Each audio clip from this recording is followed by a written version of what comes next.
स्वामी जी, किसी व्यक्ति के छोटा जवान बच्चा, हष्ट पुष्ट बच्चा, कमाने वाला बच्चा, सेवा करने वाला बच्चा, आज्ञाकारी बच्चा, उसका एक ही साधन हो बुढ़ापे का, सहारा हो, वो चला जाए और आपको जो है निवेदन करे कि हमको थोड़ा आध्यात्मिक संबल दो, और गैदरिंग उसके रिलेटिव्स की सामने हैं और आपको जो है वो आध्यात्मिक संबल के लिए बुलाया है, तो ऐसे समय के अंदर जो है आप ऐसे बहुत से ये बहुत एक्यूट मौका होता है जो मैंने बताया है। ऐसे बहुत से मौके इंडिविजुअल होते हैं, लेकिन ये ग्रुप में, समाज में होता है और हाईली होता है और सभी जानते ही हैं, क्योंकि समाज में ये देखा गया है कि लोग कई बार उसके सुख के अंदर तो वो शामिल हो ना हो, लेकिन दुख है, उठाना है, शमशान घाट जाना है, या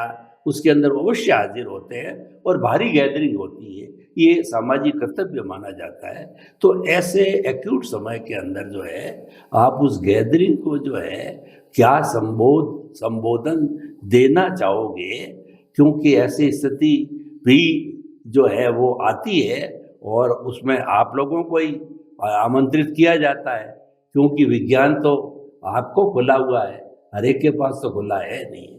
तो कृपया वो उद्बोधन बताइए, क्या देंगे आप? सबसे बड़ी बात यह है कि हम अपने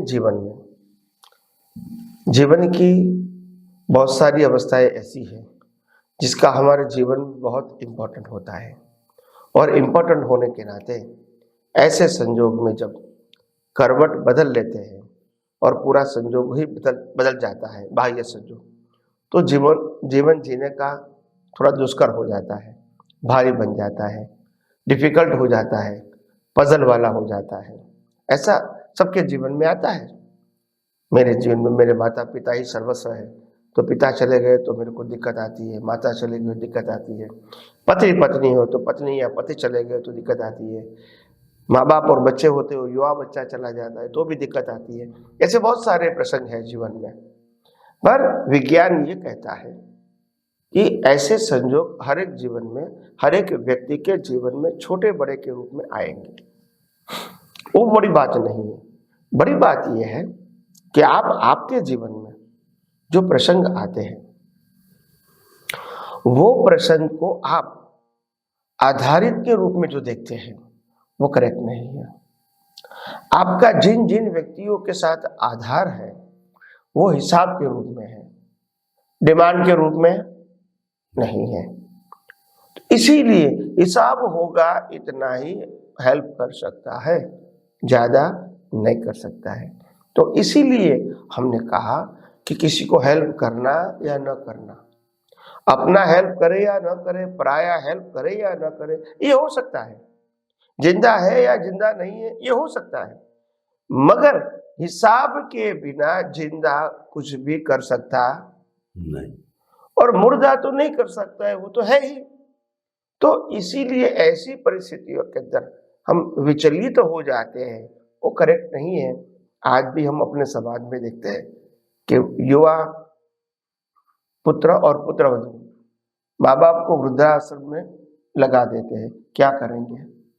जिंदे हैं युवा और उनकी युवा बहू माँ बाप को एक कमरे में लगा देती है कि आपको यहाँ से बाहर नहीं आना है, आपको खाना मिल जाएगा। ऐसा भी होता है। या तो अपने पुराने छोटे गांव के घर में धकेल देता है। ऐसा होता है, दोनों जिंदे हैं फिर भी। तो इसीलिए क्योंकि जब हिसाब ही ऐसा है, आप क्या करोगे? और इसीलिए जुर्दा मुर्दा की जो असर होती है, no doubt as a human feeling तो रहेगी, मगर ये विज्ञान से हमको समाधान पाना है कि आखिर किसी के आधार से ही जीवन जीना है तो केवल आत्मा के आधार से जीव, वो कभी विचलित होने वाला नहीं। बाकी हर परिस्थितियां आएगी और चली जाएगी। तो इसके ऊपर इतना डिपेंडेंट मत हो, कभी भी कुछ भी हो सकता है।